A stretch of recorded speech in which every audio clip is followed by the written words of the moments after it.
इस पूरे मसले पर बात करने के लिए राघव चड्ढा हमारे साथ मौजूद हैं, आम आदमी पार्टी के नेता। राघव, ये जो 8 वोटों पर बवाल हुआ है, रद्द हो गए हैं, कैसे हो गया ये सब? देखिए, मैं आपको शुरू से बताना चाहूंगा कि आज क्या घटा। पहली चीज यह है कि चंडीगढ़ में कुल मिलाकर 36 वोट पड़ते हैं मेयर के चुनाव के लिए। 36 में से 20 वोट इंडिया गठबंधन के पास थे। आम आदमी पार्टी के 13 और कांग्रेस के 7, यानी कि 36 में से बहुमत का आंकड़े से अधिक 20 वोट इंडिया गठबंधन के पास और मात्र 15 वोट बीजेपी के पास। तो हमारी जीत निश्चित थी, सुनिश्चित थी। लेकिन हुआ क्या? पहले 18 जनवरी को भारतीय जनता पार्टी ने प्रिसाइडिंग अफसर जो पूरा चुनाव कराते हैं उन्हें अस्पताल में भर्ती करा दिया कि चुनाव ही ना हो, और चुनाव की कोई नई तारीख नहीं दी। हम हाईकोर्ट गए, हाईकोर्ट से न्याय लेकर आए और 30 जनवरी को चुनाव हो, यह हाईकोर्ट ने कहा।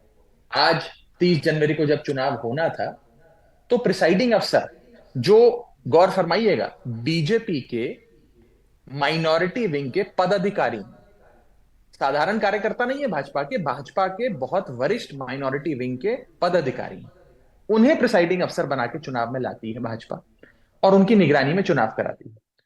और फिर जो सदन के भीतर हमने देखा, वो देखकर तो मानिए जैसे हम सबकी अंदर की रूह कांप गई कि अगर लोकतंत्र में इस प्रकार दिन दहाड़े अपराध किया जा सकता है, इलेक्टोरल फ्रॉड किया जा सकता है, तो फिर इस देश में कोई लोकतांत्रिक व्यवस्था का औचित्य नहीं रहता है। आज इन्होंने जब गिनती करी वोटों की, तो सबसे पहले किसी भी पार्टी के काउंटिंग एजेंट को अपनी नजदीक नहीं आने दिया। बड़ा सरल प्रोसेस होता है इस देश में। राष्ट्रपति के चुनाव से लेकर सांसद के चुनाव से लेकर मेयर के, काउंसलर के चुनाव तक, हर चुनाव के अंदर पार्टी का या प्रत्याशी का काउंटिंग एजेंट बैठता है और वो देखता है कि सुनिश्चित करता है कि पूरे पाक साफ तरीके से, पूरे पारदर्शिता से काउंटिंग जी हो।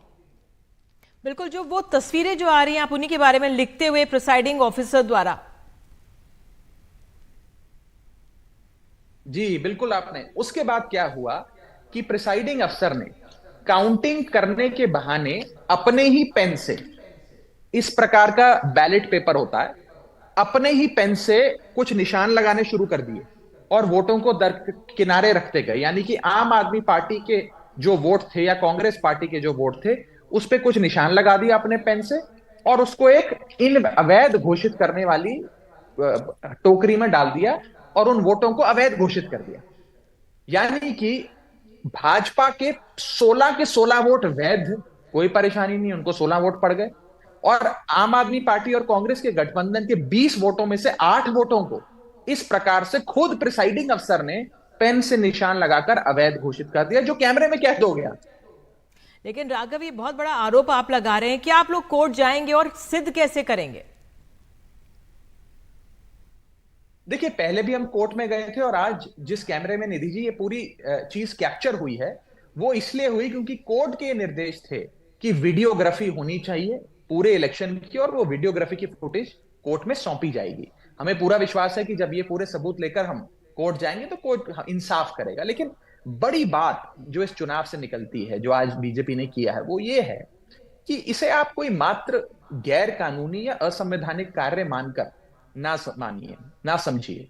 ये एक देशद्रोह का मामला है। इस प्रकार से राष्ट्र के लोकतंत्र से खिलवाड़ करना एक्ट ऑफ ट्रीजन है, ये देशद्रोह है। और मैं साफ जी तौर पे कहना चाहता हूं कि इस प्रिसाइडिंग अफसर और जो जो लोग इस पूरे षड्यंत्र में शामिल थे, चाहे वो सांसद हो, विधायक हो या काउंसलर हो, सबकी गिरफ्तारी होनी चाहिए, जांच होनी चाहिए। और इन लोगों की जगह समाज में नहीं है, इन लोगों की जगह जेल की काल कोठरी में है, जो लोग भारत के संविधान के साथ इस प्रकार खिलवाड़ कर रहे हैं। बहुत ही जी दुखदाई दृश्य आज देखने को मिला। और मैं अंत में जी बस इतना कह सकता हूं, आप खुद सोचिए कि अगर मेयर जैसे छोटे से चुनाव में भारतीय जनता पार्टी इस प्रकार के हथकंडे अपना सकती है, तो बड़े 2024 के लोकसभा चुनाव में क्या क्या हथकंडे अपना सकती है।